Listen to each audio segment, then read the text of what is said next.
पिरामिडचा देश म्हटलं की इजिप्त आठवतो, मेंढपाळांचा देश म्हटलं की ऑस्ट्रेलिया आठवते आणि संतांची भूमी म्हटलं की आपला महाराष्ट्र आठवतो.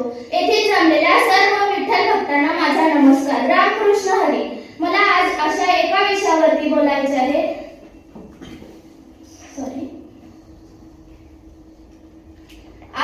येथे जमलेल्या सर्व विठ्ठल भक्तांना माझा नमस्कार. रामकृष्ण हरी. आज मला अशा एका विषयावरती बोलायचे आहे ज्याने नुसता महाराष्ट्र नाही तर संतांचा महाराष्ट्र बनवला.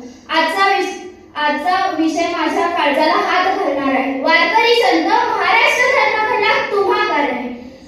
तेव्हा आपल्या मनात प्रश्न येतो, महाराष्ट्र धर्म म्हणजे नक्की काय? हाच प्रश्न जर तुम्ही एखाद्या इतिहासकाराला विचारला तर तो इतिहासकार उत्तर देईल तो मोठमोठ्या लढायांची. पण तोच प्रश्न जर तुम्ही एखाद्या संताला विचारला तर तो सांगेल चंद्रभागेच्या वाळवंटात माथा टेकवणे, जातीपातीची बंधने तोडून एकमेकांच्या पाया पडणे. हा संस्कार, ही संस्कृती ज्याने घडवली ते म्हणजे वारकरी संत. अब्राहम लिंकनने लिहिलं होतं, लोकांनी लोकांसाठी चालवलेले राज्य म्हणजे लोकशाही. तसंच माणसाने माणसासारखे वागणे याचं नाव म्हणजे धर्म आणि ज्याने घडवला ते म्हणजे वारकरी संप्रदाय. जरा विचार करा, जेव्हा ज्ञान संस्कृत मध्ये कुलूप बंद होते तेव्हा अवघ्या 16व्या वर्षी संत ज्ञानेश्वर महाराजांनी ज्ञानेश्वरी लिहून ज्ञानाची कवाडं सर्वसामान्यांसाठी उघडी केली.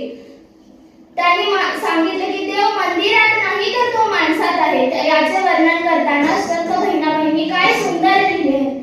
संत कृपा झाली इमारत फळाली, संत कृपा झाली इमारत फळाली, ज्ञानदेवे रचिला पाया उभारिले देवालय, ज्ञानदेवे रचिला पाया उभारिले देवालय.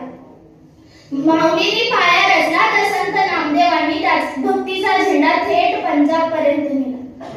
त्यांनी विश्वाला सांगितले की महाराष्ट्राची भक्ती किती विशाल आहे. संसारातील परमार्थ आणि तुकोबांचा कळस, त्यानंतर आले ते म्हणजे एकनाथ महाराज. त्यांनी सांगितले की परमार्थ करण्यासाठी संसार सोडायची गरज नाही, प्रपंच करावा नेटका असे सांगत त्यांनी माणसाला जगण्याचे बळ दिले. प्रपंच करावा ज्योतिर्गापरी, देव भावे वागावे पंढरीच्या वरी. यानंतर आले ते म्हणजे आमचे जगद्गुरु संत तुकाराम महाराज. तुका झालासी कळस भजन करा सावकाश. तुकोबांनी आपल्याला स्वाभिमानाने चालायला शिकवले, बोलायला शिकवले. बोले तैसा चाले त्याची वंदावी पावले, बोले तैसा चाले त्याची वंदावी पावले हा मंत्र दिला. छत्रपती शिवाजी महाराजांसारख्या राजाला घडवण्यामागे देखील ही संतांच्या विचारांचे फार मोठे अधिष्ठान होते. स्वराज्याची तलवार जरी मावळ्यांच्या हातात होती तरी त्या तलवारीला धार देण्याचे काम आणि मनाला कणखर करण्याचे काम ह्या मावळ्यांच्या हातात होते. हे करत असताना संतांनी फार कष्ट सोसले. ज्ञानेश्वरांना वाळी टाकले गेले, तुकोबांची गाथा इंद्रायणीच बुडवली गेली, चोखोबांना मंदिरात प्रवेश नाकारला, परंतु तरीही त्यांच्या तोंडून कधीही अपशब्द बाहेर आला नाही किंवा शाप बाहेर पडला नाही. त्यांचे एकच मागणे होते की हे विश्वचे माझे खरं, जे खळांची वेळकटी सांडो त्या सत्कल मरती वाढो.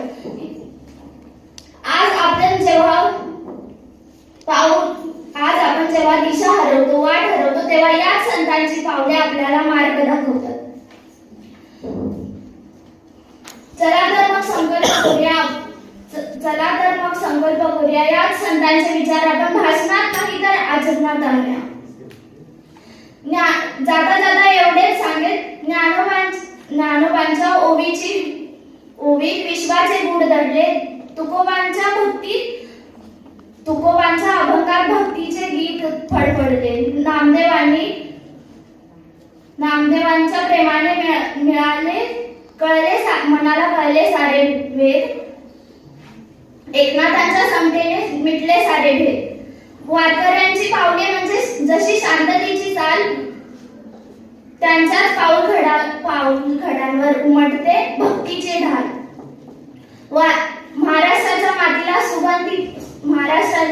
मातीतला सुगंधी संतांची सुगंधी पाने, म्हणूनच म्हणते महाराष्ट्र धर्म घडला तुम्हा कारणे, महाराष्ट्र धर्म घडला तुम्हा कारणे. धन्यवाद.